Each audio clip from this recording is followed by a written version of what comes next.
Welcome back to all who have remained with us. There we go. There we go. Hello, everyone. Can you hear us okay? Let me open up. Can see all of your lovely, lovely words before we drown them out. Indeed. Oh no. Oh no. I don't believe that will have any effect on us right now. After all, I believe we're already in that mode now, aren't we? Yes. Yes, we are. Good. I'm afraid that, well, maybe using your points would be a bit wasteful here. But who am I to stop you? Indeed. Some people will do anything for the joke, clearly. Yes. And Lycus, I do believe you've proven that today. Yes. Yes, indeed. Now then, of course, this is going to be a more... How do I quite describe it? More so, you're going to listen to us speak. More importantly, you're going to listen to us read. And, oh, I just realized. Oh, well, you got a little spoiled from my testing, but we're not going to be reading that story just yet.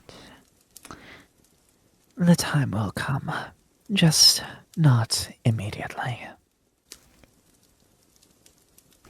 But for now, I just want you to, as long as you can hear us okay, as long as you're comfy and Let relaxed. us know if we're loud and clear. In fact, feel free to just close your eyes. Rest your hands, your arms. Whether you be sitting in your chair or laying down in your bed. Just don't worry right. I understand that the content, the stories we're about to read may be not with the comfiest of atmospheres. But of course, it is perfect for the season. So, but we are going to start with a lighter one. A lighter tale.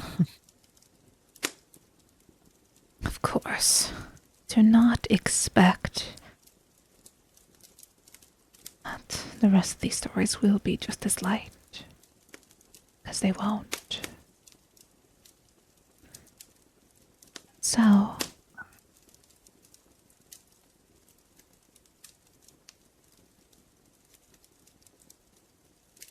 I might turn down the fireplace just a little. No worries. Take all the time you need.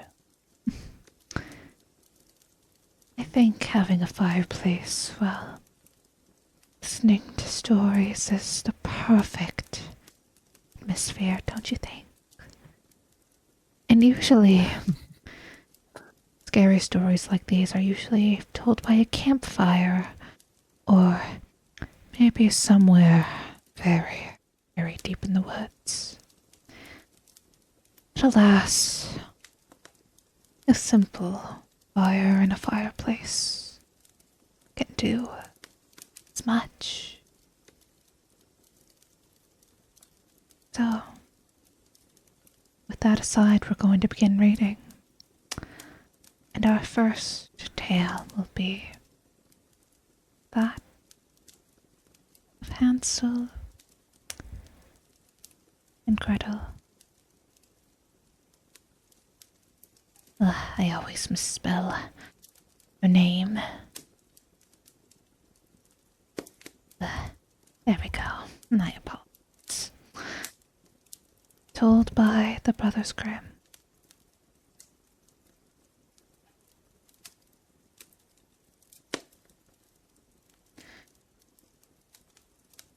Ugh.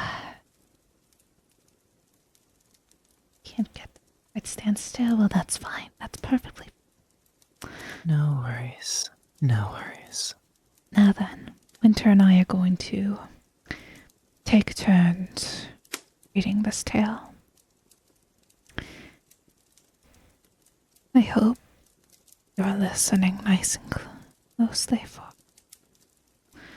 Or maybe not. Maybe our voices are just serving to be nice little background noise as you're trying to rest or trying to work or trying to distract yourself from whatever else may be bothering you in your day-to-day life.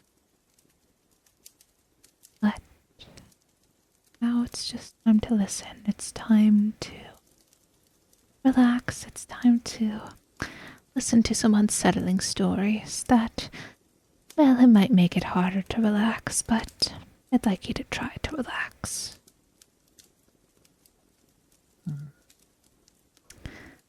Now, we begin our story. Near a great forest, there lived a poor woodcutter and his wife, and his 2 children. The boy's name was Hansel, and the girl's Gretel. They had very little to bite or to sup, and once there was a great dearth in the land. The man could not even gain the daily bread. As he lay in his bed one night thinking of this, tossing and turning, he sighed heavily and said to his wife, "What will become of us? We cannot even feed our children. There is nothing left for ourselves." I will tell you what, husband, answered the wife. We will take the children early in the morning into the forest, where it is thickest. We will make them a fire, and we will give each of them a piece of bread. Then we will go to our work and leave them alone. They will never find the way home again, and we shall be quit of them. "No, wife," said the man.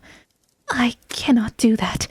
I cannot find in my heart to take my children into the forest and to leave them there alone.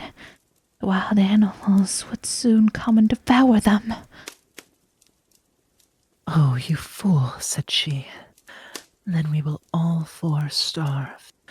You had better get the coffins ready. And she left him no peace until he consented. "But I really pity the poor children," said the man.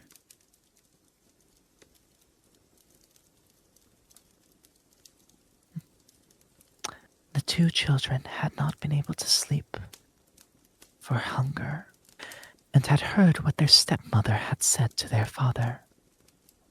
Gretel wept bitterly, and said to Hansel, "It is all over with us." "Do be quiet, Gretel," said Hansel, "and do not fret.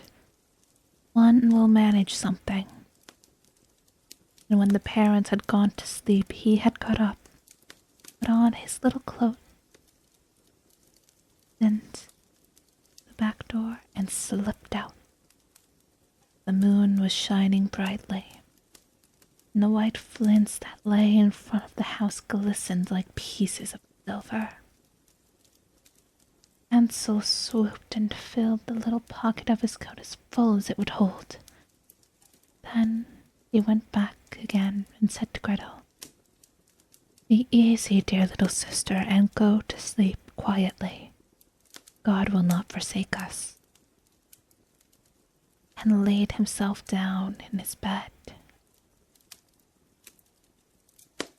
When the day was breaking, and before the sun had risen, the wife came and awakened the 2 children, saying, Get up, you lazybones. We are going into the forest to cut wood. Then she gave each of them a piece of bread and said, That is for dinner, and you must not eat it before then, for you will get no more. Gretel carried the bread under her apron, for Hansel had his pockets full of the flints. Then they set off all together on their way to the forest. When they had gone a little way, Hansel stood still and looked back towards the house.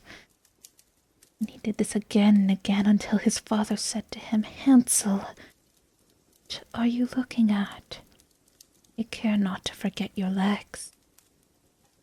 Oh, father, said Hansel, I am looking at my white little kitten, who was sitting on the roof to bid me goodbye. You young fool, said the woman.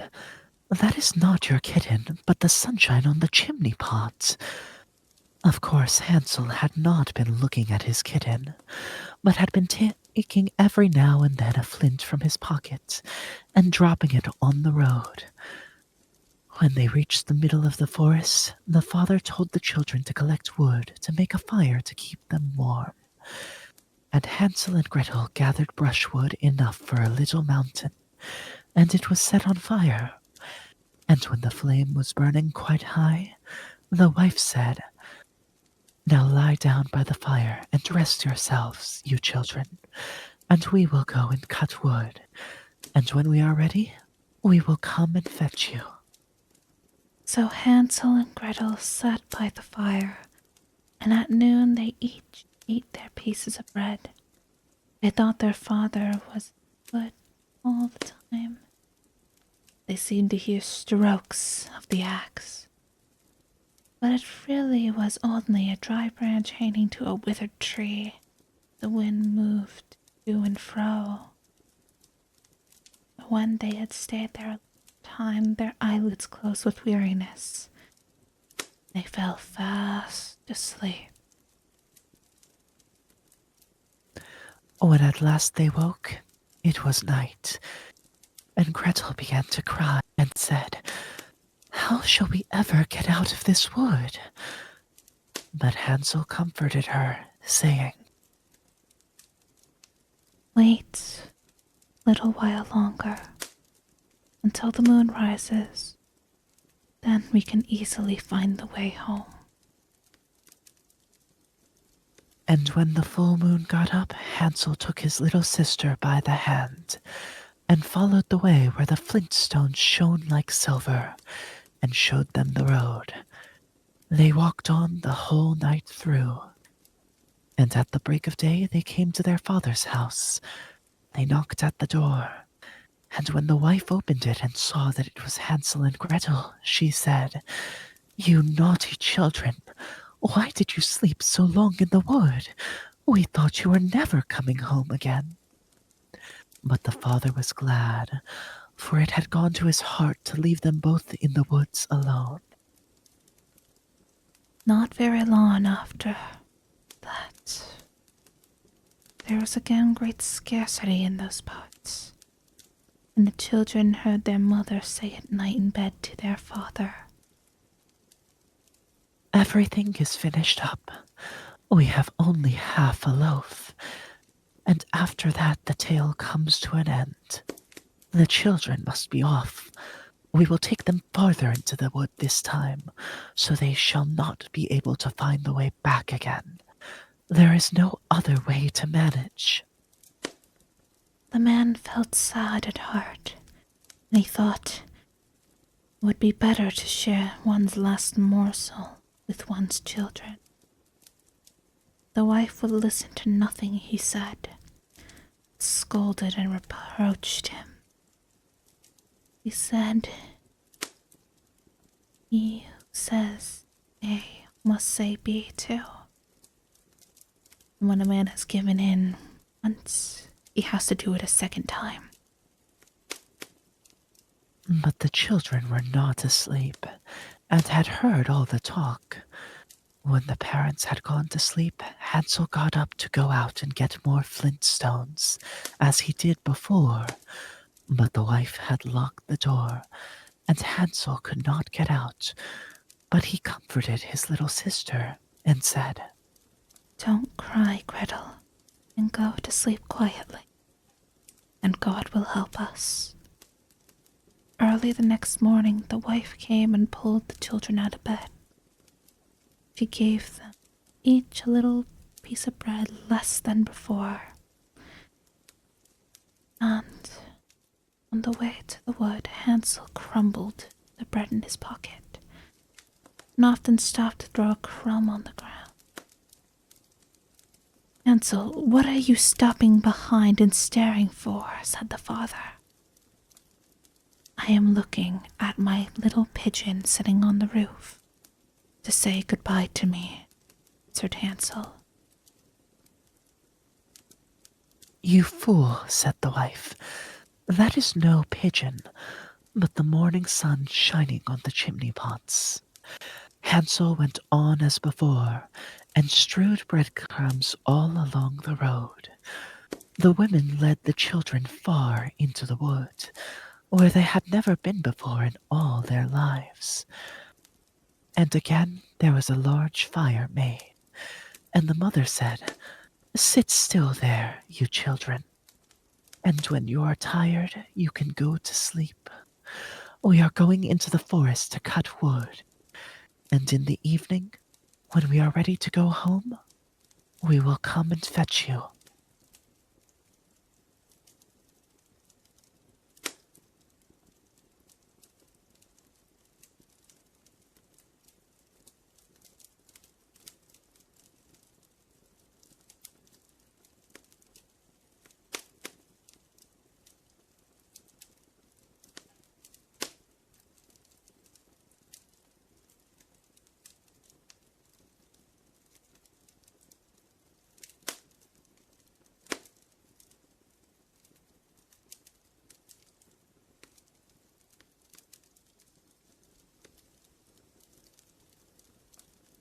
Oh, I'm sorry. It seems I accidentally muted myself. Oh, no worries. I just had to move something real quick and I didn't want to disturb the story. No Either way, worries. I will read again. So when noon came, Gretel shared her bread with Hansel, but stewed his along the road. Then they went to sleep, and the evening passed and no one came for the poor children. When they woke, it was a dark night, and Hansel comforted his little sister and said, Wait a little, Gretel, until the moon gets up. Then we shall be able to see the way home, the crumbs of bread that I had scattered along it. So when the moon rose up, they got up, but could find no crumbs of bread, for the birds of the woods and of the fields had come and picked them up. Hansel thought they might find the way all the same, but they could not. They went on all that night, and the next day from the morning until the evening, but they could not find the way out of the wood, and they were very hungry, for they had nothing to eat but the few berries they could pick up. And when they were so tired that they could no longer drag themselves along, they lay down under a tree and fell asleep.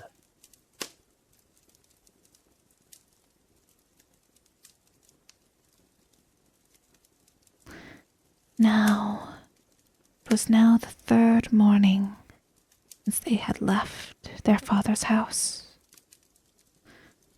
They were always trying to get back to it, but instead of that they only found themselves farther in the wood. If they had not come soon, they would have been starved. About noon, they saw a pretty snow-white bird sitting on a bough, and singing so sweetly that they stopped to listen. And when he had finished, the bird spread his wings and flew before them, and they followed after him until they came to a little house. And the bird perched on the roof, and when they came nearer, they saw that the house was built of bread, and roofed with cakes, and the window was of transparent sugar. "We will have some of this," said Hansel, "and make a fine meal. I will eat a piece of the roof, Gretel, and you can have some of that window that will taste sweet." So Hansel reached up and broke a bit of the roof, just to see how it tasted. And Gretel stood by the window and gnawed at it. Then they heard a thin voice call from the inside. "Nibble, nibble like a mouse, who is nibbling at my house?" And the children answered, "Never mind, it is the wind." And they went on eating, never disturbing themselves. Hansel, who found that the roof tasted very nice, took down a great piece of it, and Gretel pulled out a large round window pane, and sat her down and began upon it. Then the door opened, and an aged woman came out, leaning upon a crutch. Hansel and Gretel felt very frightened, and let fall what they had in their hands. The old woman, however, nodded her head, and said, "Ah, my dear children, how come you here?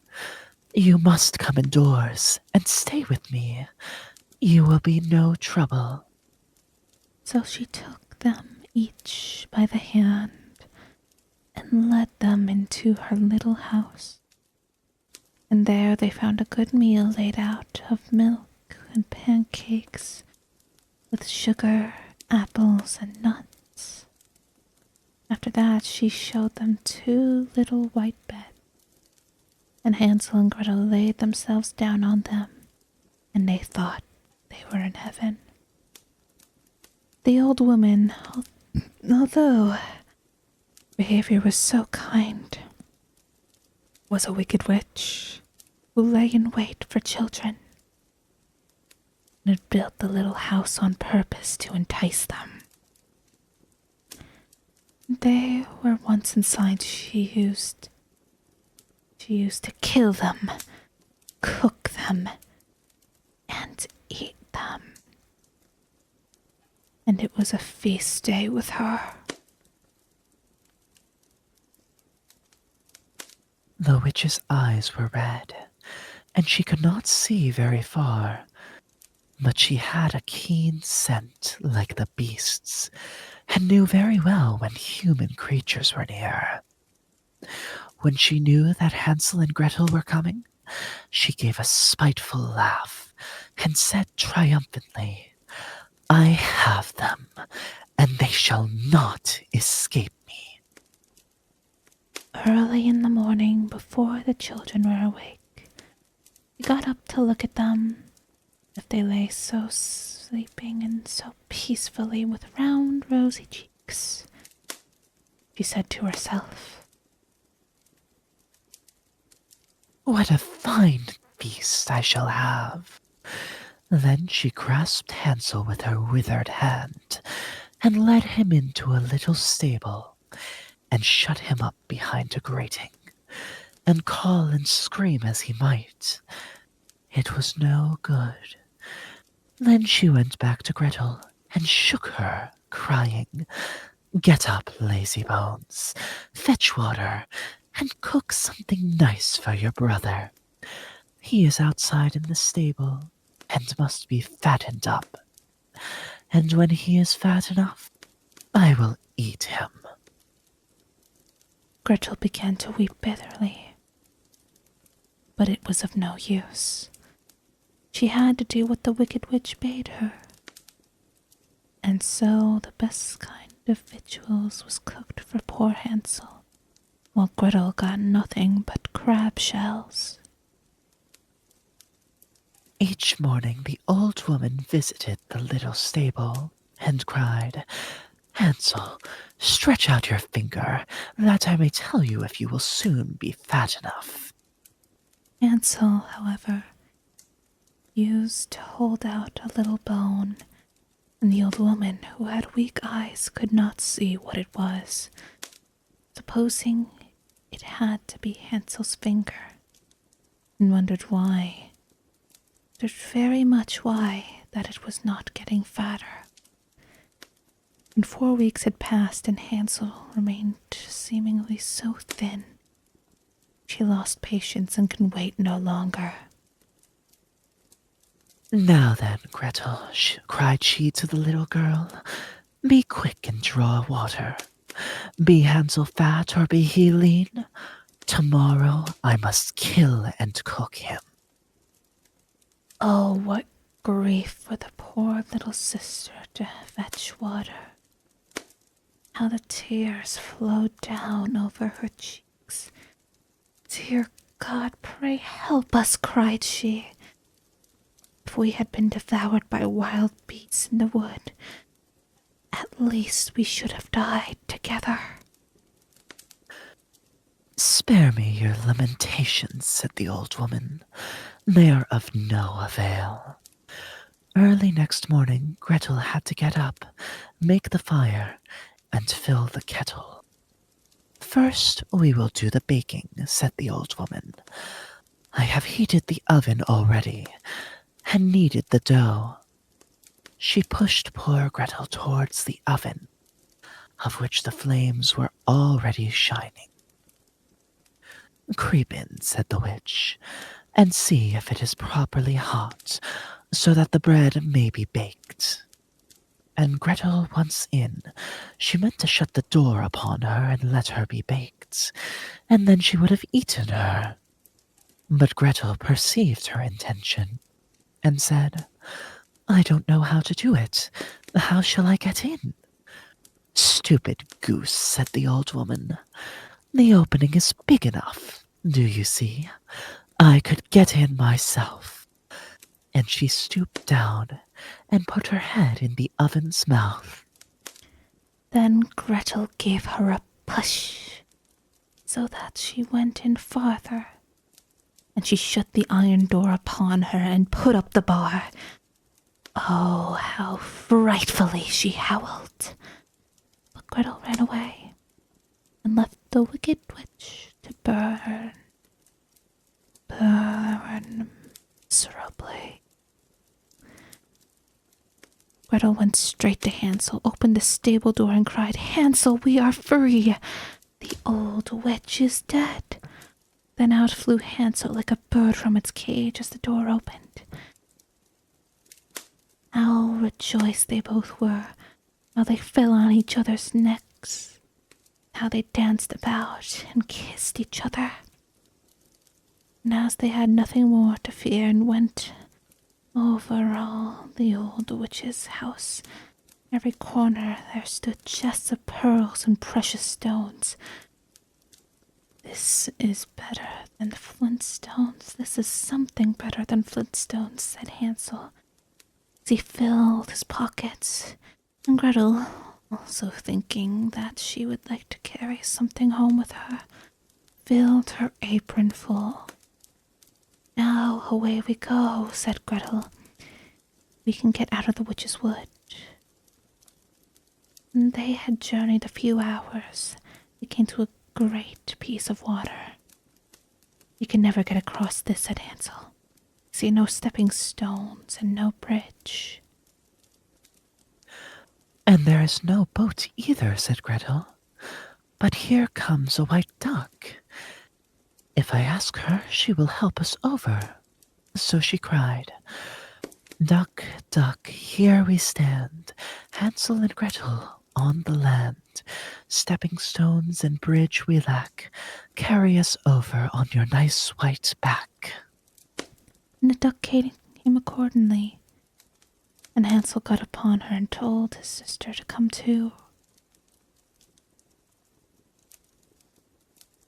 No, answered Gretel. That would be too hard upon the duck. We can go separately, one after the other.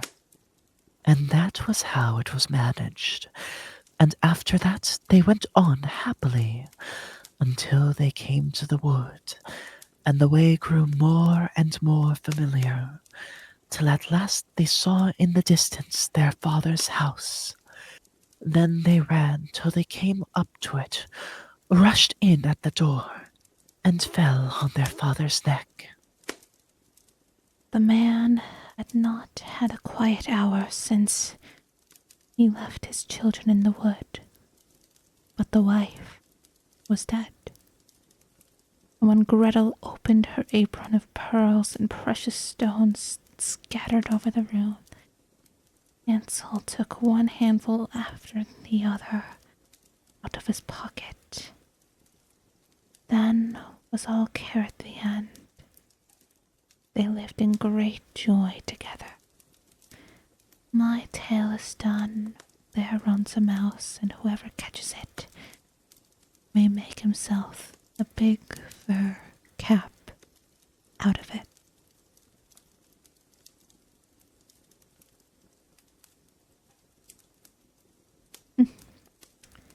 And that's the end. Hansel and Gretel.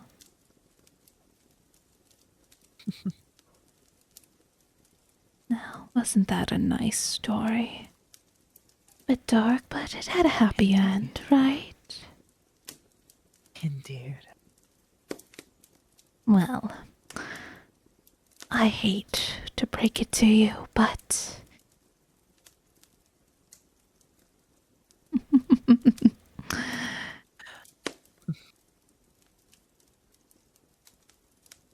go on, would you rather spoil the surprise, my love? I believe we should let them experience it for themselves. Well, it's a sweet little story. A little dark, but it's not going to get better. It is not going to get better. It's only downhill In from fact, you would be wise to consider that the lightest, most pleasant part of the night. here. Yes, yes, indeed. Now, remind me, my love. What is the next story we're going to read tonight? I. Did we type out the list somewhere? The order?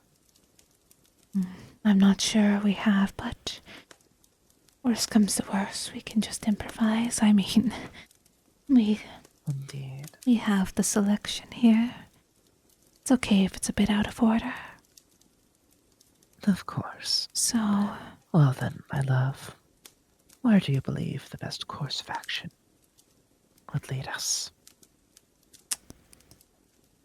I think our next tale is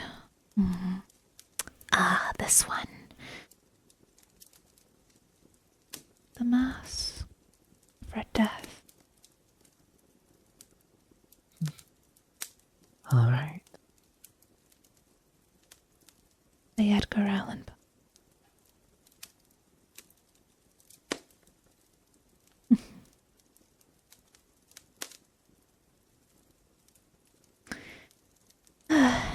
This one is definitely not going to be as pleasant. I hope you all find it calming even still. But we can only do so much with the material we're given. Yes. Now then,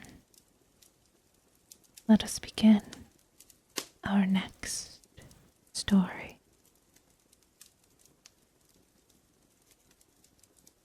The Red Death had long devastated the country. No pestilence had ever been so fatal or so hideous. The blood was its avatar and its seal. The redness and the horror of blood. There were sharp pains and sudden dizziness, and then profuse bleeding at the pores, dissolution, the scarlet stains upon the body, especially upon the face of the victim. The pest band shut him out from the aid and from the sympathy of his fellow men. The whole seizure, progress, and termination of disease were the incidents of half an hour. But the Prince Prospero was happy and dauntless and sagacious. When his dominions were half depopulated, he summoned to his presence 1,000 hale and light-hearted friends from among the knights and dames of his court, and with these retired to the deep seclusion of one of his castellated abbeys. This was an extensive and magnificent structure, the creation of the prince's own eccentric yet august taste. A strong and lofty wall girdled it in. This wall had gates of iron. The courtiers, having entered, brought furnaces and massy hammers and welded the bolts. They resolved to leave means neither of ingress nor egress to the sudden impulses of despair or of frenzy from within. The abbey was amply provisioned. Such precaution the courtier might bid defiance to the contagion. Am I pronouncing that word right? The contagion. Contagion. Thank you, my love. No problem, my love. The external world would take care of itself. In the meantime, was the folly to grieve, to think. The prince had provided all the appliances of pleasure. There were buffoons. There were improvisatori. There were ballet dancers. There were musicians. There was beauty, swine. All of these security were within. Without was the Red Death. It was towards the close of the 5th or 6th months of his seclusion, and while the pestilence raged most furiously abroad, the Prince Prospero entertained his thousands friends at a masked ball of most unusual magnificence. It was a voluptuous scene, that masquerade. But first, let me tell of the rooms in which it was held. These were 7, an imperial suite. In many palaces, however, such suites form a long and straight vista, while the folding doors slide back nearly to the walls on either hand, so that the view of the whole extent is scarcely impeded. Here the case was very different, as might have been expected from the Duke's love of the bizarre. The apartments were so irregularly disposed that the vision embraced but little more than one at a time. There was a sharp turn at every 20 or 30 yards, and at each turn a novel effect. To the right and left, in the middle of each wall, a tall, narrow Gothic window looked out upon a closed corridor which pursued the windings of the suites. These windows were of stained glass, whose color varied in accordance with the prevailing hue of the decorations of the chamber into which it opened. That at the eastern extremity was hung, for example, in blue, and vividly blue were its windows. The second chamber was purple in its ornaments and tapestries, and here the panes were purple. The third was green throughout, and so were the casements. The fourth was furnished and lighted with orange, the fifth with white, the sixth with violet. The seventh apartment was closely shrouded in black velvet tapestries that hung all over the ceiling and down the walls, falling in heavily folds upon a carpet of the same material and hue. But in this chamber only, the color of the windows failed to correspond with the decorations. The panes here were scarlet, a deep blood color. Now, no one of the 7 apartments is there any lamp or candelabra. Amid the profusion golden ornaments that lay scattered to and fro or depended from the roof, there was no light of any kind emanating from lamp or candle within the suite of chambers. But in the corridors that followed the suite, there stood opposite to each window a heavy tripod bearing a brazier fire that projected its rays through the tinted glass and so glaringly illuminated the room. And thus were produced a multitude of gaudy, fantastic appearances. But in the western, a black chamber, the effect of the firelight that streamed upon the dark hangings through the blood-tinted panes was ghastly and extreme, and produced so wild a look that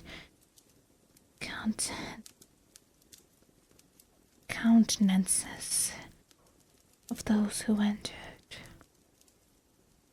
that there were few of the company bold enough to set foot in the precincts. It was in this apartment, also, that there stood against the western wall a gigantic clock of ebony. Its pendulum swung to and fro with a dull, heavy, monotonous clang, and when the minute hand made the circuit of the face and the hour was to be stricken, there came from the brazen lungs of the clock a sound which was clear and loud and deep and exceedingly musical, but of so peculiar a note and emphasis that, at each lapse of an hour, the musicians of the orchestra were constrained to pause momentarily in their performance to hearken to the sound, and thus the waltzers perforce ceased their evolutions, and there was a brief disconcert of the whole gay company. And, while the chimes of the clock yet rang, it was observed that the giddiest grew pale, and the more aged and senate passed their hands over their brows, as if in confused reverie or meditation. But when the echoes had fully ceased, a light laughter at once pervaded the assembly. The musicians looked at each other and smiled as if their own nervousness and folly, and made whispering vows each to the other the next chiming of the clock should produce in them no similar emotion. And then, after the lapse of 60 minutes, which embraced 3,600 seconds of time that flies, There came yet another chiming of the clock, and then were the same disconcert and tremulousness and meditation as before. But in spite of these things, it was a gay and magnificent revel. The tastes of the Duke were peculiar. He had a fine eye for colors and effects. He disregarded the decora of mere fashion. His plans were bold and fiery, and his conceptions glowed with barbaric luster. There are some who would have thought him mad. His followers felt that he was not. It was necessary to hear and see and touch him to be sure that he was not. I directed, in great part, to the movable embellishments of the 7 chambers on occasion of the great fete. And it was his own guiding taste which had given character to the masqueraders. Be sure they were grotesque. There were much glare and glitter and fancy and phantasm. Much which had been seen in her night. There were figures, unsuited limbs. There were delirious fancies such as the madman fashions. There were much the beautiful, much of the wanton, much the bizarre, something the terrible, and not a little of that which might have excited disgust. To and fro when the 7 chambers were stocked, in fact, a multitude dreamed. And these, the dreams wreathed in and about, taking hue from the rooms and causing the wild music of the orchestra seemed to echo their steps. And anon there strikes the ebony clock which stands in the hall of velvet. And then, for a moment, all is still, and all is silence save for the voice of the clock. Trees, stiff frozen as they stand, but the echoes of the chime die away. They have endured but an instant. The light, half-subdued laughter floats after them. Fade apart. And now again the music dwells.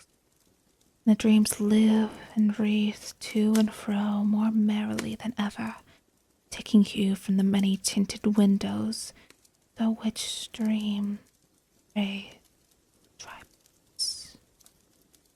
But to the chamber which lies most westwardly, the 7, there are now none of the maskers who venture, for night is waning away. There are glows of ruddier light, the blood-colored panes, the blackness of the sable drapery upon. And to him whose foot falls upon the sable carpet, there comes from near the clock of ebony a muffled peal more solemnly empathetic than any which reaches their ears who indulge in the more remote gaieties of the other apartments. But these other apartments were densely crowded, and in them beat feverishly the heat of life, and the revel went whirlingly on, until at length there commenced the sounding of midnight upon the clock. And then the music ceased, as I have told, and the evolutions of the waltzers were quieted, and there was an uneasy cessation of all things as before. But now there were 12 strokes to be sounded by the bell of the clock, And thus it happened, perhaps, that more of thought crept, with more of time, into the meditations of the thoughtful among those who revelled. And thus, too, it happened, perhaps, that before the last echoes of the last chime had utterly sunk into silence, there were many individuals in the crowd who had found leisure to become aware of the presence of a masked figure which had arrested the attention of no single individual before.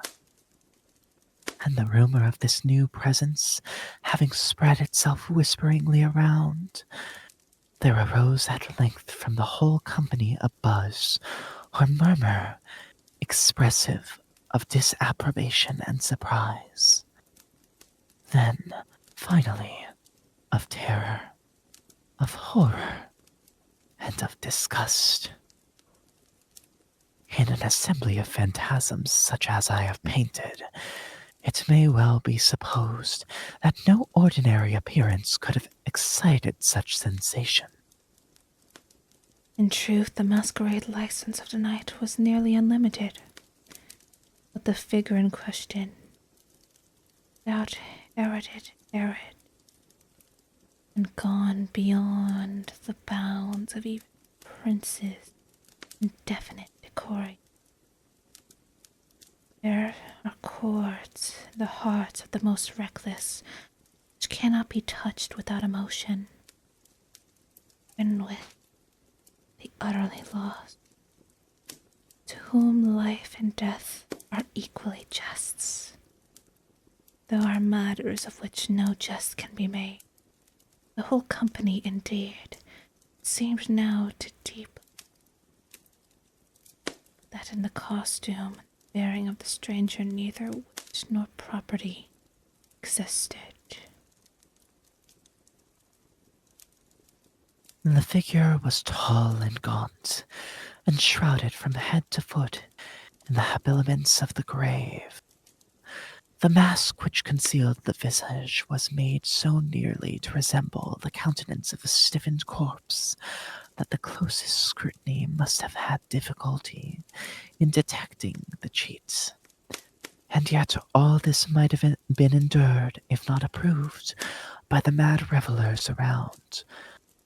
But the mummer had gone so far as to assume the type of the Red Death.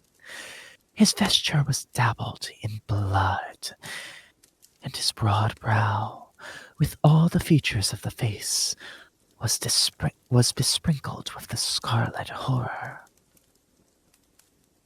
When the eyes of the Prince Prospero fell upon the spectral image, which, with a slow and solemn movement, as if more fully to sustain its role, stalked to and fro among the waltzers, he was seen to be convulsed, in the first movement, with a strong shudder, each of terror or distaste, but in the next, his brow reddened with rage. Who dares, he demanded hoarsely, the courtiers who stood near him. Who dares insult us with this blasphemous mockery? Seize him and unmask him, that we may know whom we have to hang at sunrise from the battlements. It was in the eastern or blue chamber which stood the Prince Prospero as he uttered these words. They rang throughout the 7 rooms loudly and clearly, for the prince was a bold and robust man, and the music had become hushed at the waving of his hands. It was in the blue room where stood the prince, with a group of pale courtiers by his side. At first, as he spoke, there was a slight rushing movement of this group in the direction of the intruder, who, at the moment, was also near at hand, and now, with deliberate and stately step, made closer approach to the speaker.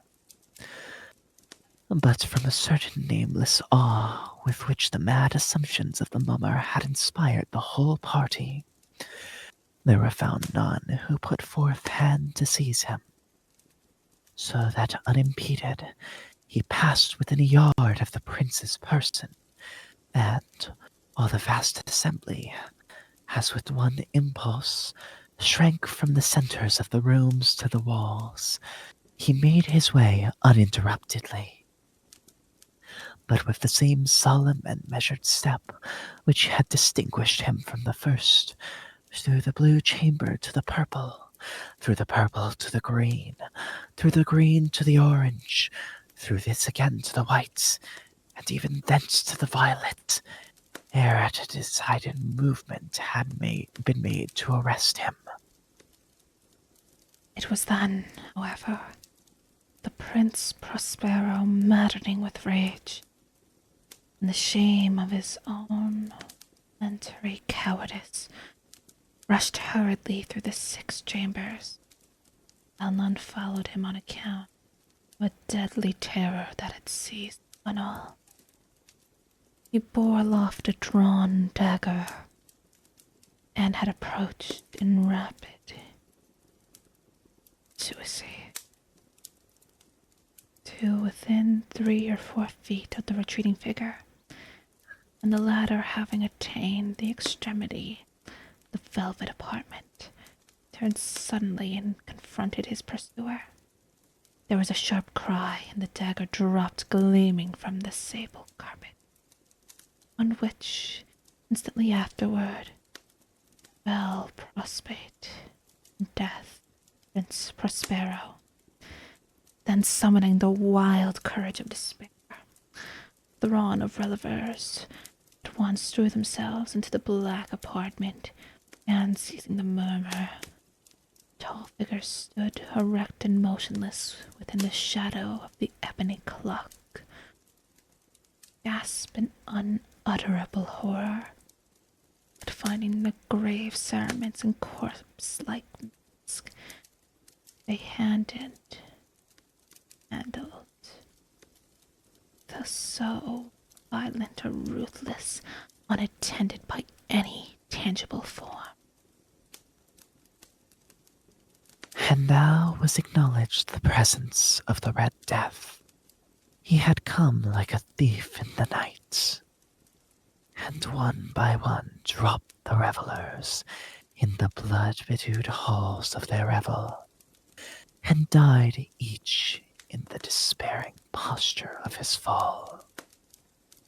And the life of the ebony clock went out with that of the last of the gay, and the flames of the tripods expired, and darkness and decay and the Red Death held illimitable dominion over all.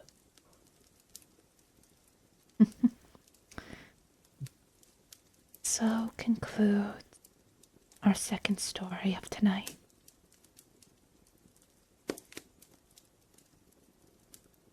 I apologize for my mispronunciations. No worries, my love. The wording in these writings is complex at times. Yes. After all, these texts were written so long ago. It's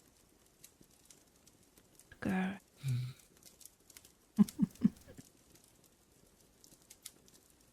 And that rhyme wasn't even intentional. Sometimes things just work out.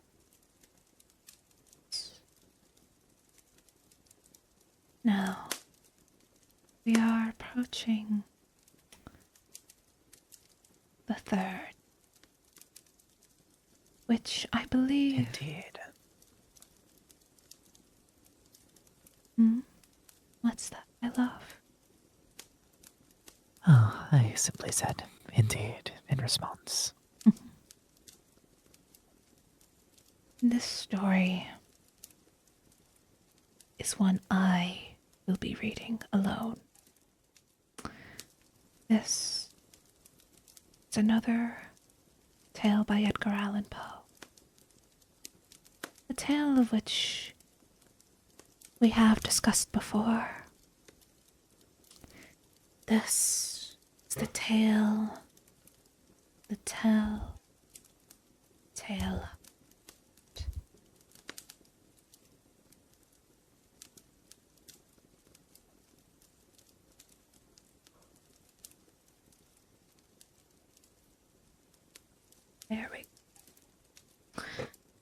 There we go. Perfect.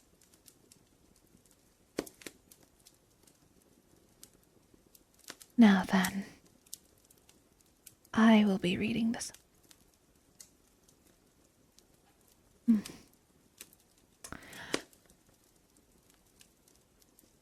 I realize for this story I might raise my voice just a little bit.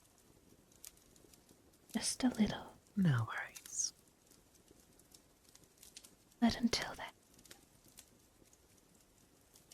hope you enjoy this next story.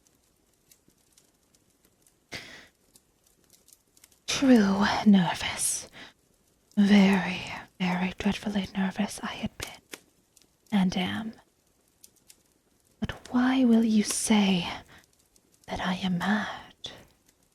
The disease had sharpened my senses, not destroyed, not dulled them. Above all, the sense of hearing acute. I heard all things in the heaven and in the earth. I heard many things in hell. How then? Am I mad? Hearken, and observe how calmly I can tell you the whole story. It is impossible to say. First idea entered my brain, but once conceived, haunted me day and night. Object there was none.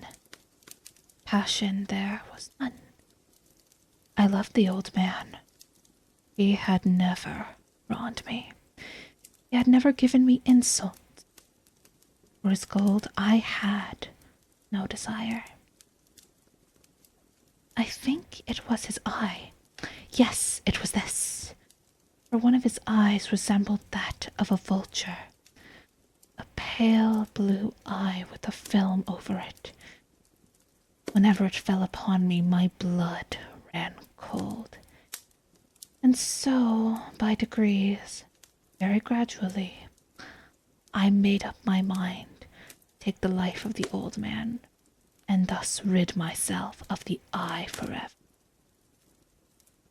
Now at this point, you fancy me mad. Madmen know nothing. But you should have seen me. You should have seen how wisely I proceeded, with what caution, with what foresight, what dissimulation I went to work. I was never kinder to the old man during the week before I killed him.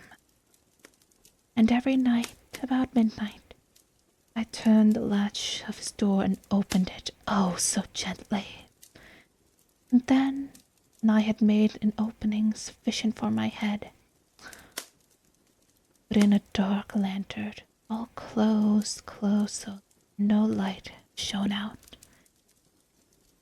And then I thrust in my head. Oh, you would have laughed to see how cunningly I thrust it in. I moved it slowly, very, very slowly, that I might not disturb the old man's sleep.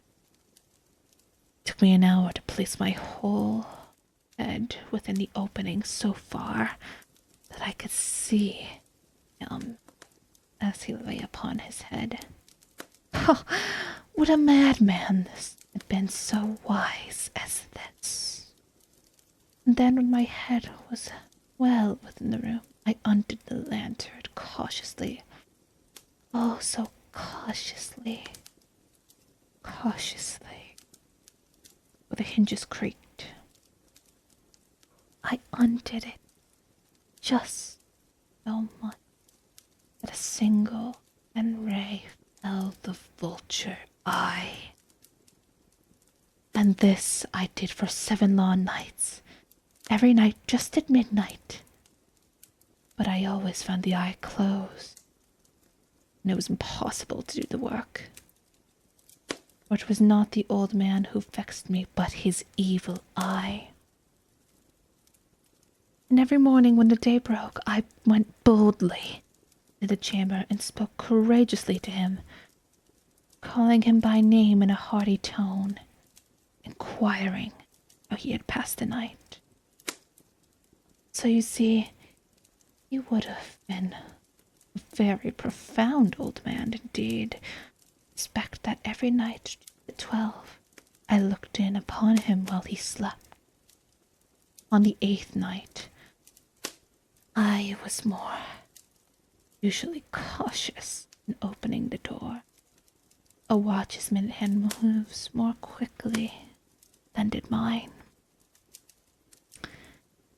Before the night, I had felt the extent of my own powers. My sagacity could scarcely contain my feelings of triumph. Think there I was, opening the door little by little, and he not even to dream of my secret deeds or thoughts. Barely chuckled at the idea. Perhaps he heard me, for he moved on the bed suddenly, as if startled. You may think that I drew back, but no. His room was black as the pitch, the thick darkness, where the shutters were closed fastened, through fear of robber. And so I knew he could not see the opening of the door, and I kept pushing it on steadily.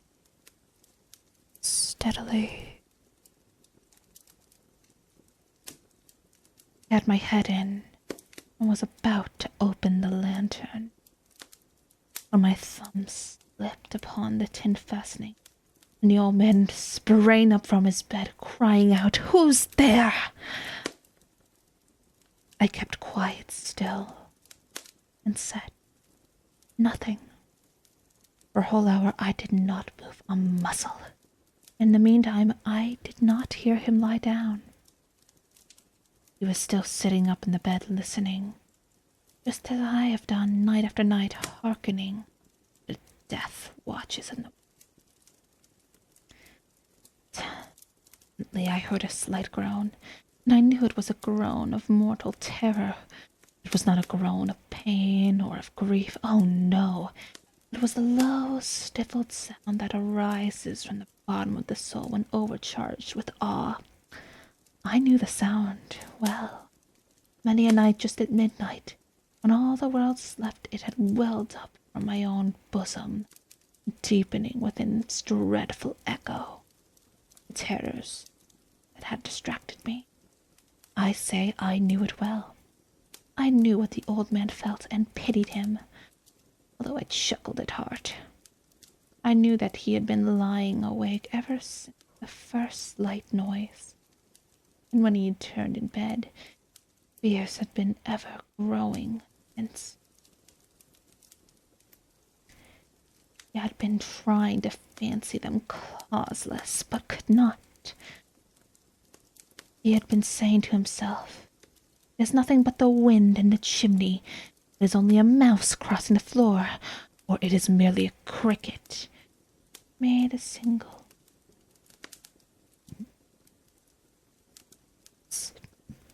Yes, it had been."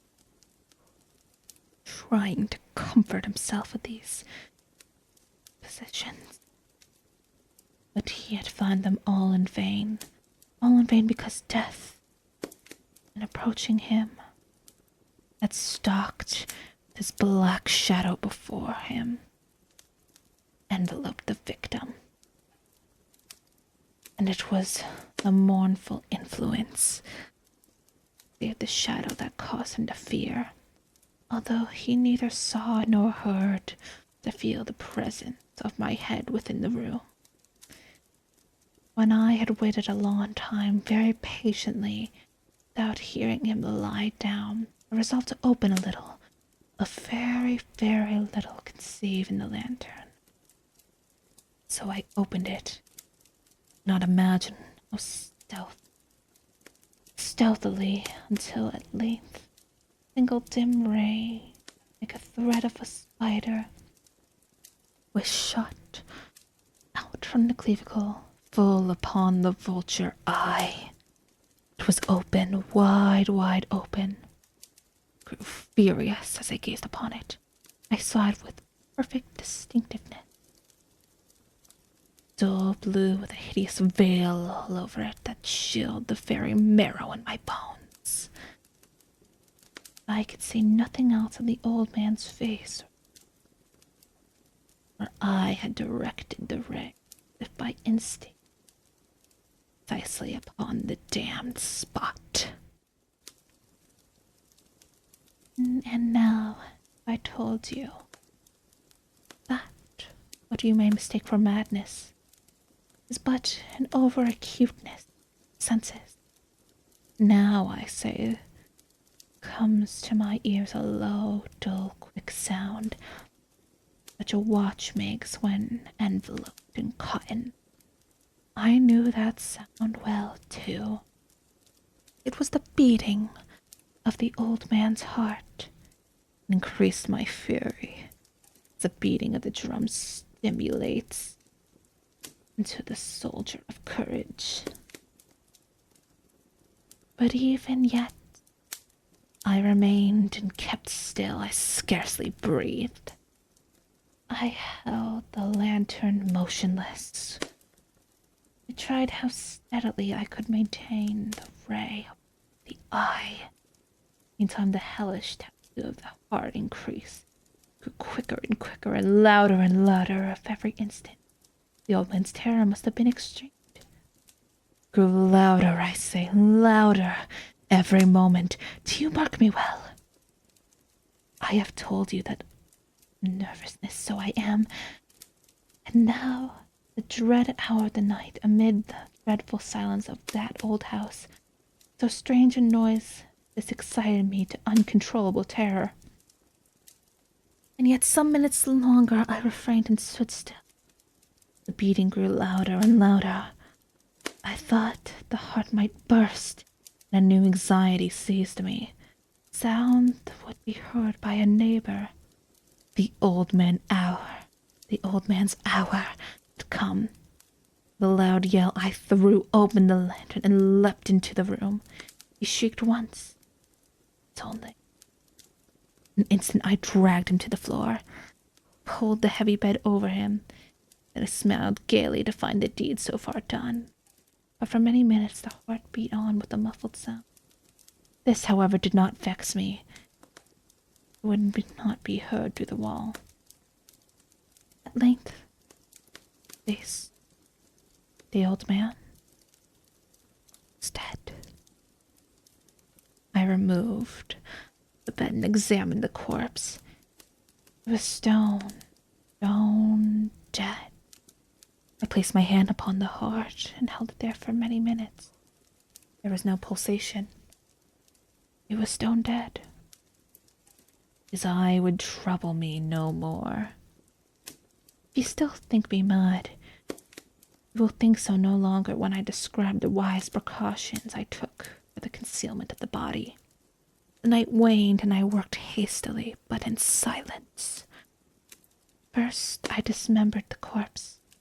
I cut off the head, the arm, and the legs. I then took up 3 planks from the flooring of the chamber, deposited between all scantily, and placed the boards so cleverly, so cunningly, that no human eye, not even his, could have detected anything wrong. There was nothing to wash out, no stain of any kind, no blood spot whatsoever. I had been too wary for that. The tub had caught all. I had made an end of these labors. It was 4 o'clock. still dark as midnight. As the bell sounded the hour, there came a knocking at the street door. I went to open it with a light heart, for what I had now to fear. There entered 3 men who introduced themselves. Perfect suavity, officer of the police. A shriek had been heard by a neighbor during the night. Suspicion of foul play had been aroused. Information had been lodged at the police office. And they, the officers, had been needed to search the premises. I smiled for what I had to fear. I bade the gentleman welcome. The shriek, I said, was in my own dream. The old man I mentioned was absent in the country.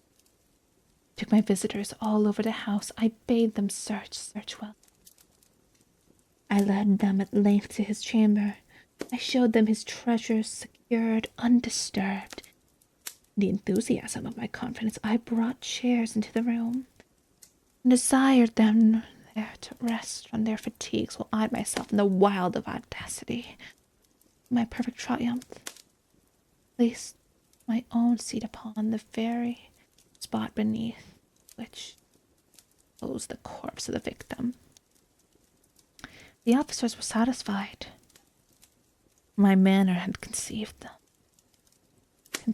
them. I was eagerly at ease. They sat, while I answered cheerily. They chatted of familiar things. The eerie lawn, I felt myself getting pale and wished them gone. My head ached, and I fancied a ringing in my ears. But still they sat and chatted. The ringing became more distinct, continued, became more distinct. I talked more freely to get rid of the feeling, continued and gained definitiveness, until at length I found the noise was not in my ears. No doubt now I grew very pale. But I talked more fluently. The heightened voice, yet the sound increased. What should I do? It was a low, dull sound, much a sound a watch makes when enveloped in cotton. I gasped for breath. The officers could hear it not. I talked more quickly, more vehemently. But the noise steadily increased. I arose and argued about trifles in a key high, with violent gesticulations, but the noise steadily increased. Why would they not be gone? I paced the floor to and fro with heavy strides, excited by fury, the observation of men. But the noise steadily increased. Oh God, what do? I foamed, I raved, I swore. I swung the chair upon which I have setting grate upon the boards. Noise arose all over and continually increased. It grew louder and louder and louder. And the men chatted pleasantly and smiled. It's possible they heard it not. Almighty God, no, they heard. They suspected, they knew. They were making a mockery of my horror. This I thought, this I think. This was better than this agony, anything more tolerable than this desertion. I could bear those hypocritical smiles no longer. I felt I must scream or die. And now again, hark, louder, louder, louder, louder. Villains, I shrieked, dissemble me no more. I admit the deed. Tear up the planks here. Here. It is the beating of his hideous heart.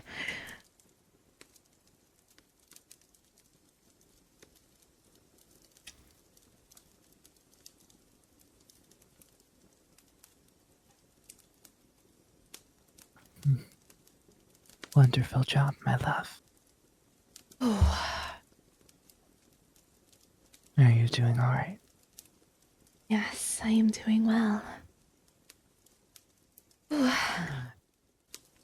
I feel tingling and ooh.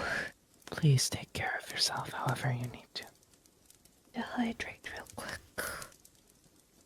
Great idea. It's an exciting story as that is. Takes a lot out of you. Understand.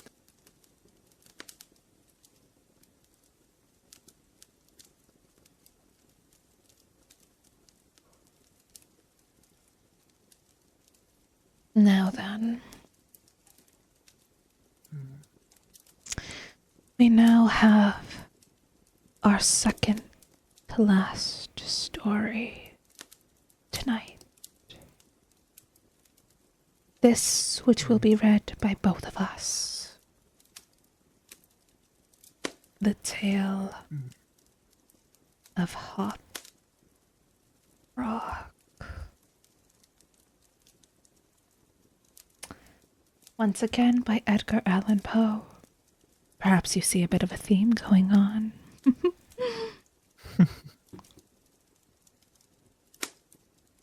Now then, let us begin. Up, Rock.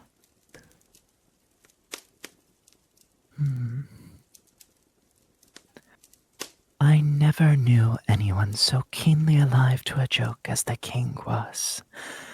He seemed to live only for joking. To tell a good story of the joke kind, and to tell it well, was the surest road to his favor. Thus it happened that his 7 ministers were all noted for their accomplishments as jokers. They all took after the king, too, in being large, corpulent, oily men, as well as inimitable jokers. Whether people grow fat by joking, or whether there is something in fat itself which predisposes to a joke, I have never been quite able to determine. But certain it is that a lean joker is a rara avis in terris. About the refinements, or as he called them, the ghost of wit, the king troubled himself very little. He had an special admiration for the breadth and jest, and would often put up with length for the sake of it. Over niceties wearied him. You would prefer Rabelais, Gargantua, the Zadig, Voltaire, and upon the whole practical jokes suited his taste far better than verbal ones. At the date of my narrative, professing jesters had not altogether gone out of fashion at court. Several of the great continental powers still retained their fools, who wore motley with caps and bells, and who were expected to be always ready with sharp witticisms at a moment's notice, in consideration of the crumbs that fell from the royal table. Our king, as a matter of course, retained his fool. The fact is, he required something in the way of folly, if only to counterbalance the heavy wisdom of the 7 who were his ministers, not to mention himself. His fool, or rational jester, not only a fool, however, his value was trebled in the eyes of the king by the fact of his being a dwarf, a cripple. Dwarfs were common at court. In those days, fools and many monarchs would have found it difficult to get through their days. Days are rather longer at court than anyone. That a jester to laugh with and a dwarf. But, as I have already observed, your jesters in 99 cases out of 100 are fat, round, and unwieldy. So, that it was no chance of self-gratuation that our king and our hop frog name he possessed triple treasure in one person. I believe the name Hop Frog was not that given to the dwarf by his sponsors at baptism, but it was conferred upon him by general consent of the several ministers on account of his inability to walk as other men do. In fact, Hop Frog could only get along by a sort of interjectional gait, something between a leap and a wriggle, a movement that afforded illimitable amusement and, of course, consolation to the king. For, notwithstanding the protuberance of his stomach and a constitutional swelling of the head, the king, by his whole court, was accounted a capital figure.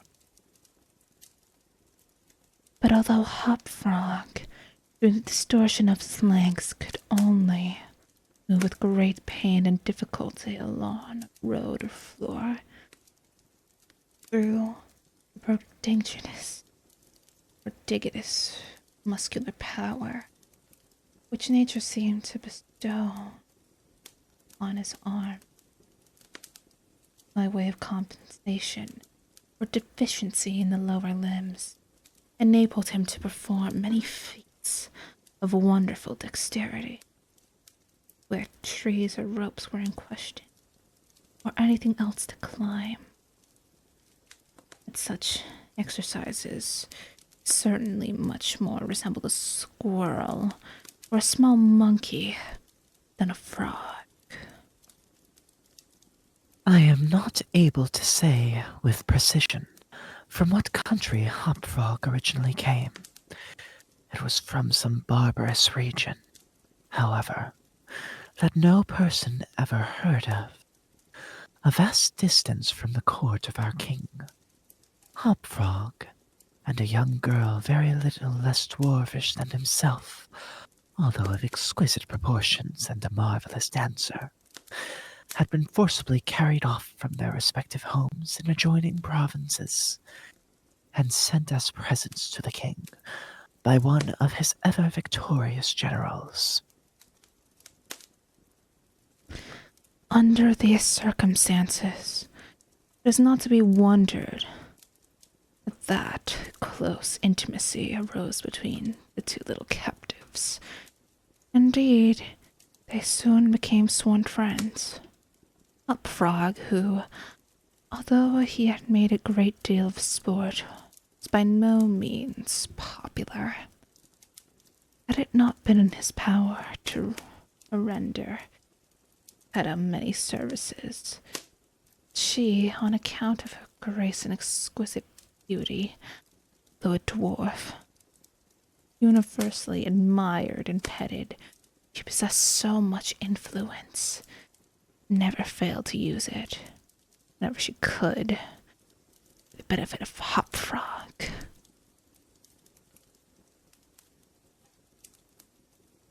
On some grand state occasion, I forgot what, the king determined to have a masquerade, and whenever a masquerade or anything of that kind occurred at our court, then the talents both of Hopfrog and Geppetto were sure to be called into play. Hopfrog, in especial, was so inventive in the way of getting up pageants, suggesting novel characters, and arranging costumes for masked balls, that nothing could be done, it seems, without his assistance. The night appointed for the fete had arrived. Gorgeous ball had been fitted up for pet, and with every kind of device could possibly give plant to a masquerade, the whole court was in a fever of expectation. As for the costumes and character, it might as well be supposed that everybody had come to a decision on point. Many had made up their minds as to what roles they would assume, a week or even a month in advance. And, in fact, there was not a particle of indecision anywhere, except in the case of the king and his 7 ministers. Why they hesitated, I could never tell, unless they did it by the way of a joke. Or probably they found it difficult, out of being so fat, to make up their minds. At all events, time flew, and as a last resort, they sent Tripetta and Hop Frog. When the two little friends obeyed the summons of the king, they found him sitting at his wine with the 7 members of his cabinet council. But the monarch appeared to be in a very ill humor. He knew that Hop Frog was not fond of wine, for it excited the poor cripple almost to madness, and madness is no comfortable feeling. But the king loved his practical jokes, and took pleasure in forcing Hop Frog to drink and, as the king called it, to be merry. Come here, Hop Frog, said he as the jester and his friend entered the room. Swell this bumper to the health of your absent friends. Here, Hop Frog sighed, and let us have benefit of your invitation. We want characters. Characters, man, something novel, out of the way. We are wearied by these everlasting sameness. Come drink the wine right in your roots. Hop Frog endeavored, as usual, to get up a jest in reply to these advances from the king, but the effort was too much. It happened to be the poor dwarf's birthday, and the command to drink to his absent friends forced the tears to his eyes. Many large bitter drops fell into the goblet as he took it, humbly, from the hand of the tyrant. Roared the laughter as the dwarf reluctantly drained the beaker. See, this is what a glass of good wine can do. Why, your eyes are shining already. Poor fellow! His large eyes gleamed rather than shone, for the effect of wine on his excitable brain was not more powerful than instantaneous. He placed the goblet nervously on the table, and looked round upon the company with a half-insane stare. They all seemed highly amused at the success of the king's joke. And now to business, said the Prime Minister, a very fat man. Yes, said the king. Come, lend us your assistance. Characters, my fine fellow. We stand. Needs. Characters, all of us. And as this was seriously meant for a joke, his laugh was chorused by the 7.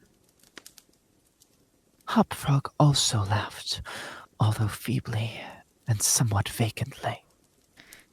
Come, come, said the king impatiently. Have you nothing to suggest? I am endeavoring to think of something novel, replied the dwarf abstractedly, for he was quite bewildered by the wine. Endeavoring, cried the tyrant fiercely. What do you mean by that? Ah, I perceived you are sulky. You want more wine. Here, drink this. He poured out another gobletful and offered it to the cripple, who merely gazed at it, gasping for breath. Drink, I say, shouted the monster, or by the fiends. The dwarf hesitated. The king grew purple with rage. The courtiers smirked. Tripetta, pale as a corpse, advanced to the monarch's seat, and, falling on her knees before him, implored him to spare her friend. The tyrant regarded her for some moments in evident wonder at her audacity. He seemed quite at a loss what to do or say, how most becomingly to express his indignation. At last, Without uttering a syllable, he pushed her violently from him and threw the contents of the brimming goblet in her face. The poor girl caught up the best she could, and, not daring even to sigh, resumed her position at the foot of the table. There was a dead silence for about half a minute, during which the falling of a leaf or of a feather might have been heard. It was interrupted by a low, but harsh and protracted grating sound, which seemed to come at once from every corner of the room. What, what, what are you making that noise for? Demanded the king, turning furiously to the dwarf.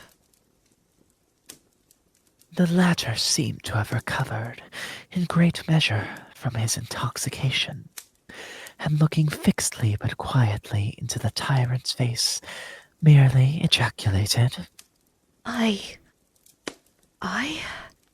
how could it have been me? Sound appeared to come from without, observed one of the courtiers. I fancy it was a parrot at the window, wetting his bill upon its cage wire. True, replied the monarch, as if much relieved by the suggestion. But on the honor of a knight, I could have sworn that it was the gritting of this vagabond's teeth. Hereupon the dwarf laughed. The king was too confirmed a joker to object to anyone's laughing, and displayed a set of large, powerful, and very repulsive teeth. Moreover, he avowed his perfect willingness to swallow as much wine as desired. The monarch was pacified, and having drained another bumper with no very perceptible ill effect, Hopfrog entered at once, and with spirit, into the plans for the masquerade. I cannot tell. What was the association of the idea, observed he, very tranquilly, as if he had never tasted wine in his life. But just after your majesty, he had struck the girl and thrown the wine in her face. Just after your majesty had done this, while the parrot was making that odd noise outside the window, there came into my mind a capital diversion. One of my own country frolics, often enacted among us at our masquerades. But here it will be altogether. Unfortunately, however, it requires a company of 8 persons, and here we are, cried the king, laughing at his acute discovery of the coincidence. 8 to a fraction. I and my 7 ministers. Come, what is the diversion? We call it, replied the cripple, the 8 chained rain outtains. And it's really excellent sport, if well enacted. We will enact it, remarked the king, drawing himself up and lowering his eyelid. The beauty of the gang, continued Hopfrog, lies in the fright occasions among the women. Capital, roared the chorus of the monarch and his ministry. I will equip you as orangutans, proceeded the dwarf. Leave all that to me. The resemblance will be so striking that the company of masqueraders will take you for real beasts, and of course they will be as much terrified as astonished. Oh, this is exquisite, exclaimed the king. Hopfrog, I will make a man of you. The chains are for the purpose of increasing the confusion in their jangling. You are supposed to have escaped en masse from your keepers. Your majesty cannot conceive the effect produced in a masquerade by 8 chained orangutans. Imagine to be real ones, by most of the company rushing in with savage cries among the crowd of delicately and gorgeously habited men and women. Contrast is inimitable. It must be, said the king, and the council arose hurriedly. It was growing late. Put in execution the scheme of Hopfrog. His mode of equipping the party as orangutans was very simple, but effective enough for his purposes. The animals in question had, at the epoch of my story, very rarely been seen in any part of the civilized world, and as the imitations made by the dwarf were sufficiently beast-like and more than sufficiently hideous, their truthfulness to nature was thus thought to be secured. The king and his ministers were first encased in tight-fitting stockinette shirts and drawers. They were then saturated with tar. At this stage of the process, someone of the party suggested feathers, but the suggestion was at once overruled by the dwarf, who soon convinced the eight by ocular demonstration that the hair of such a brute as the orangutan was much more efficiently represented by flax. A thick coating of the latter was accordingly plastered upon the coating of tar. A long chain was now procured. First, it was passed about the waist of the king, and tied then about another of the party, and also tied then about all successively in the same manner. When this chaining arrangement was complete, and the party stood as far apart from each other as possible, they formed a circle, and to make all things appear natural, Hopfrog passed the residue of the chain in two diameters at right angles across the circle, after the fashion adopted at the present day by those who capture chimpanzees or other large apes in Borneo. The grand saloon in which the masquerade was to take place was a circular room very lofty. Receiving the light of the sun was only a single window at top. At night, season for which the apartment was especially designed. It was illuminated principally by a large chandelier, ending by a chain from the center of the blue skylight, and lowered or elevated by means of a counterbalance as usual. But in order not to look unsightly, this ladder passed outside the cupola over the. The arrangements of the room had been left to Trippetta's superintendence, but in some particulars, it seems, she had been guided by the calmer judgment of her friend the dwarf.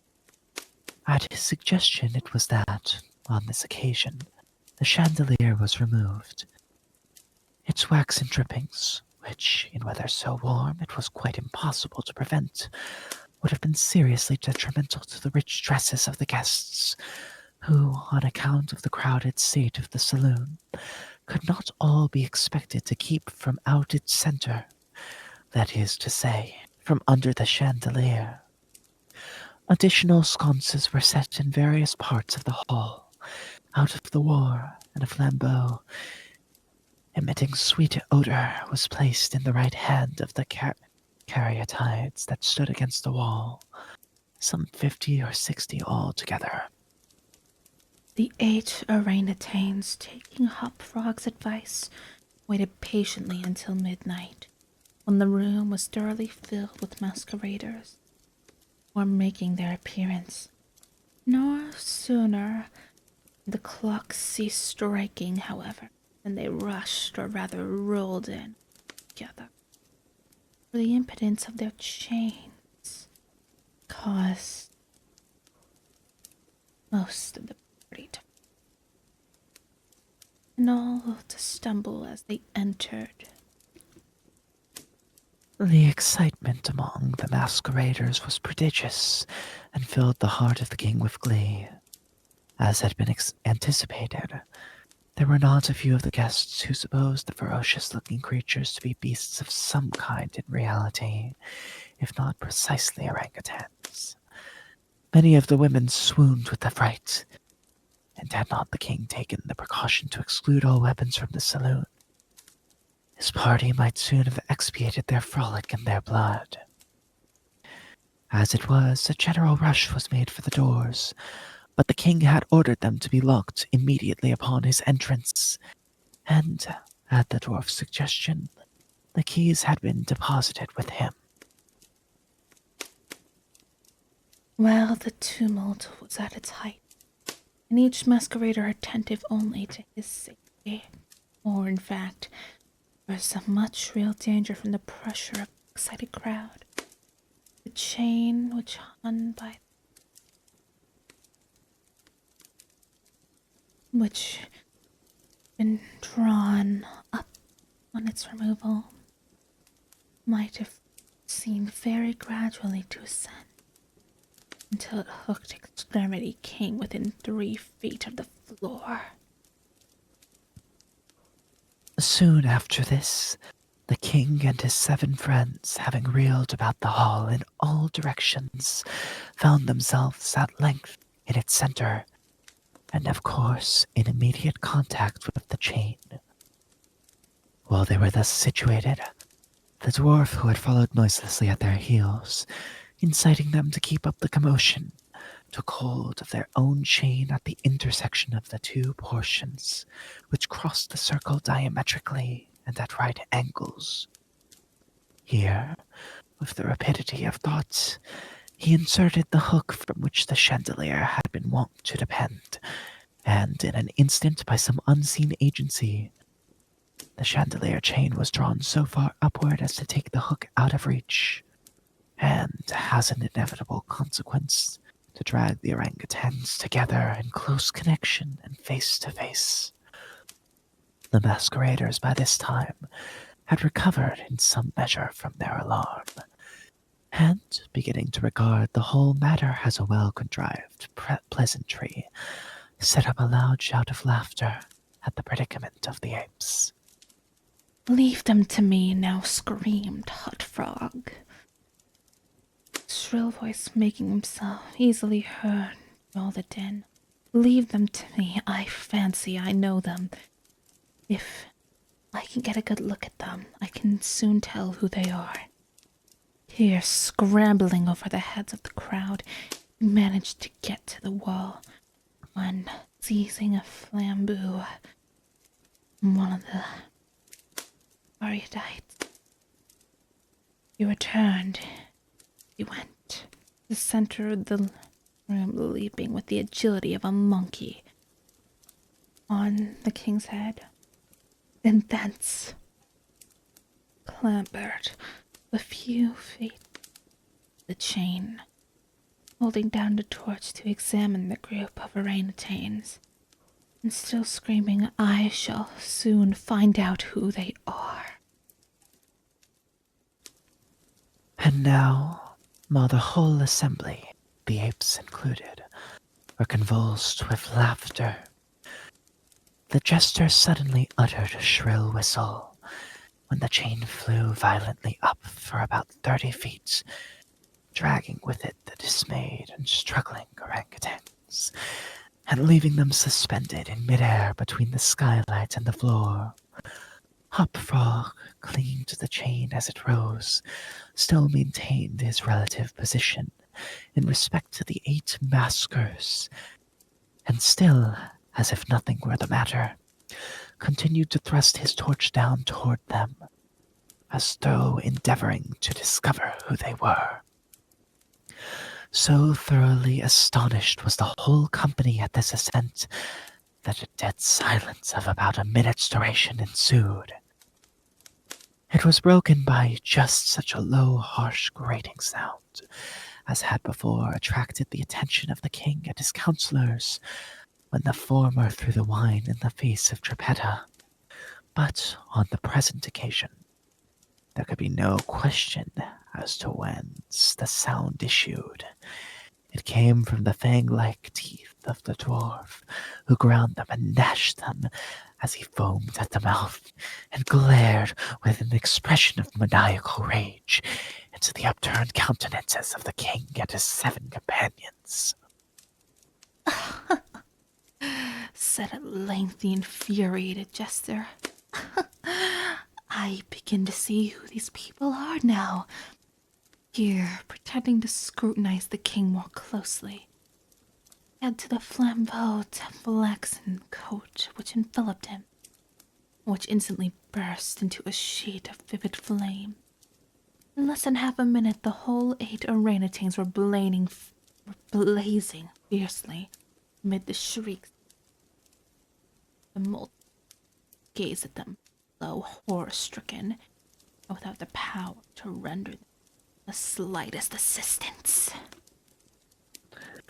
At length, the flames, suddenly increasing in virulence, forced the jester to climb higher up the chain, to be out of their reach, and as he made his movement, the crowd again sank for a brief instant into silence. The dwarf seized his opportunity and once more spoke. I now see distinctly, he says, what manner of people these maskers are. They are a great king and his 7 privy councillors. The king does not scruple to strike a defenseless girl, and his 7 councillors who abet him in the outrage. As for myself, I am simply Hop Frog, jester. And this is my last jest. Owing to the high combustibility of both the flax and the tar to which it adhered, the dwarf had scarcely made an end of his brief speech before the work of vengeance was complete. The 8 corpses swung in their chains, a fetid, blackened, hideous, and indistinguishable mass. The cripple hurled his torch at them, clambered leisurely to the ceiling, and disappeared through the skylight. It was supposed that Geppetto, stationed on the roof of the saloon, been the accomplice in his fiery, and that together they effected escape their own country, or neither seen again.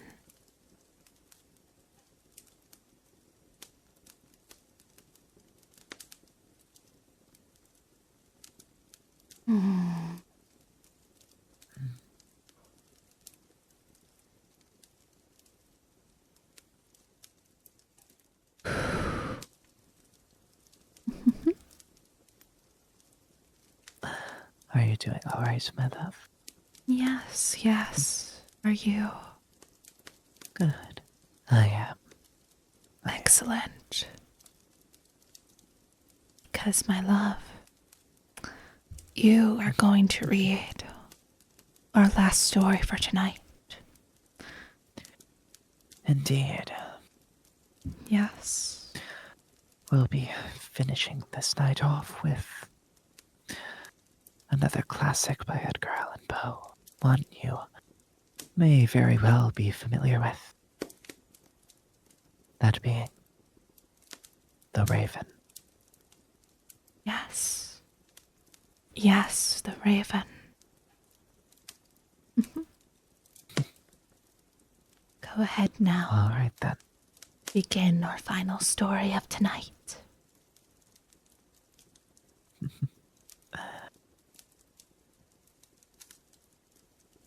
Once upon a midnight dreary, while I pondered weak and weary over many a quaint and curious volume of forgotten lore, while I nodded, nearly napping, suddenly there came a tapping, as of someone gently rapping at my chamber door. "'Tis some visitor," I muttered, tapping at my chamber door. "Only this and nothing more." Ah, distinctly I remember, it was in the bleak December, and each separate dying ember wrought its ghost upon the floor. Eagerly I wished the morrow, vainly I had sought to borrow from my books surcease of sorrow, sorrow for the lost Lenore. for the rare and radiant maiden whom the angels name Lenore, nameless here for evermore. And the silken, sad, uncertain rustling of each purple curtain thrilled me, filled me with fantastic terrors never felt before. So that now, to still the beating of my heart, I stood repeating, "'Tis some visitor entreating entrance at my chamber door, some late visitor entreating entrance at my chamber door. This is it, and nothing more." Presently my soul grew stronger, hesitating then no longer. "Sir," said I, "or madam, truly your forgiveness I implore. But the fact is I was napping, and so gently you came rapping, and so faintly you came tapping, tapping at my door, that I scarce was sure I heard you. Here I opened wide the door. Darkness there, and nothing more." Deep into that darkness peering, long I stood there wondering, fearing, doubting, dreaming dreams no mortal ever dared to dream before. But the silence was unbroken, and the stillness gave no token, and the only word there spoken was the whispered word, "Lenore." This I whispered, and an echo murmured back the word, "Lenore." Merely this, and nothing more. Back into the chamber turning, all my soul within me burning, soon again I heard a tapping somewhat louder than before. "Surely," said I, "surely that is something at my window lattice. Let me see then what thereat is, and this mystery explore. Let my heart be still a moment, and this mystery explore. 'Tis the wind and nothing more."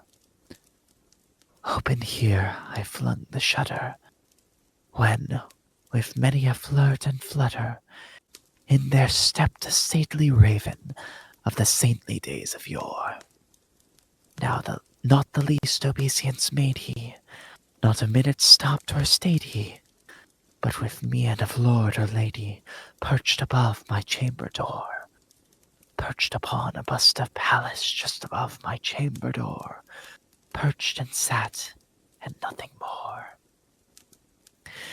Then this ebony bird beguiling my sad fancy into smiling, by the grave and stern decorum of the countenance it wore.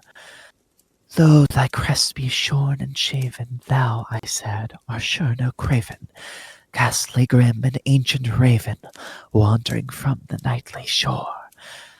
Tell me what thy lordly name is on the night's Plutonian shore." Quoth the raven, "Nevermore." Much I marvelled this ungainly fowl to hear discourse so plainly, though its answer little meaning, little relevancy bore, for we cannot help agreeing that no living human being ever yet was blessed with seeing bird above his chamber door, bird or beast upon the sculptured bust above his chamber door, with such name as Nevermore. But the raven sitting lonely on the placid bust spoke only that one word, as if his soul in that one word he did outpour. Nothing farther than he uttered, not a feather than he fluttered, till I scarcely more than muttered, "Other fiends have flown before. On the morrow he will leave me, as my hopes have flown before." Then the bird said, "Nevermore." Startled as the stillness broken by reply so aptly spoken, "Doubtless," said I, "what it utters is its only stock and store, caught from some unhappy master, whom unmerciful disaster followed fast and followed faster, till his songs one burden bore, till the dirges of his hope that melancholy burden bore, of never, nevermore." But the raven still beguiling all my fancy into smiling, Straight I wheeled a cushioned seat in front of bird and bust and door. Then upon the velvet sinking, I betook myself to linking fancy unto fancy, thinking what this ominous bird of yore, what this grim, ungainly, ghastly, gaunt, and ominous bird of yore meant in croaking nevermore. This I sat, encaged in guessing, but no syllable expressing to the fowl whose fiery eyes now burned into my bosom's core. This and more I sat divining, with my head at ease reclining on the cushion's velvet lining that the lamplight gloated o'er, but whose velvet violet lining, with the lamplight gloating o'er, she shall press, nevermore. Then methought the air grew denser, perfumed from an unseen censer, swung by seraphim whose footfalls tinkled on the tufted floor. Wretch, I cried, thy God hath lent thee, by the angels he hath sent thee, respite, and nepent thee from thy memories of Lenore. Quaff, oh quaff this kind nepent thee, and forget this lost Lenore. Quoth the raven, nevermore.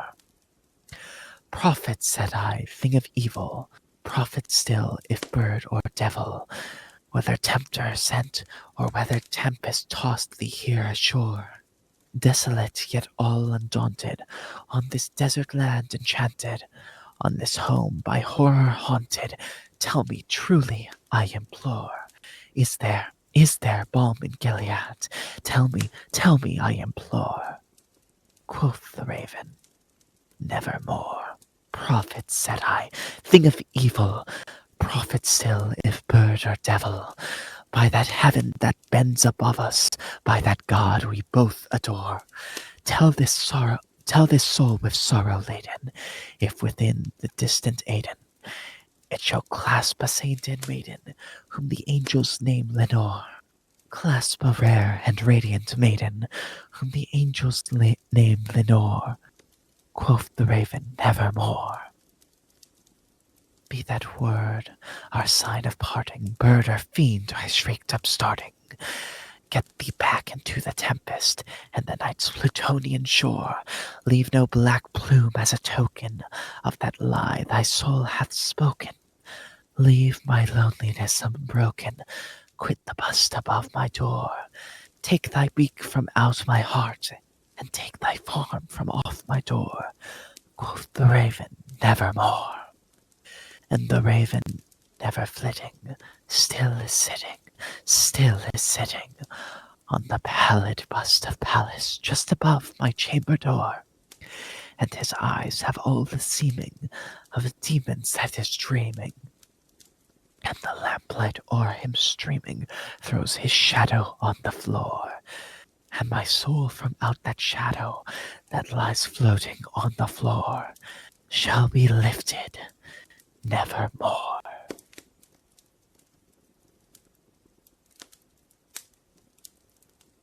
And there we have it.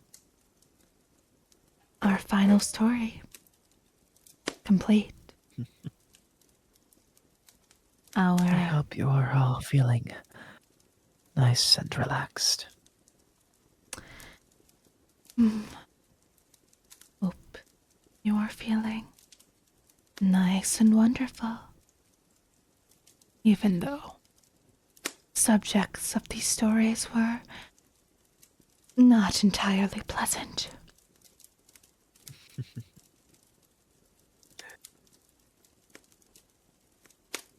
Now, this stream will be archived onto YouTube for you to re-listen to. However, it will not be archived immediately. But until then, tonight we shall bid you farewell. I would not be shocked if some of those listening have perhaps fallen asleep maybe even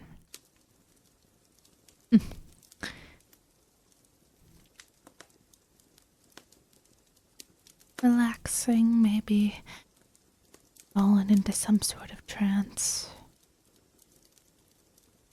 It matters not. But until then, we will see you next Friday. Have a good night, everyone. Good night to all. Good night. Good night. Good night. Good night.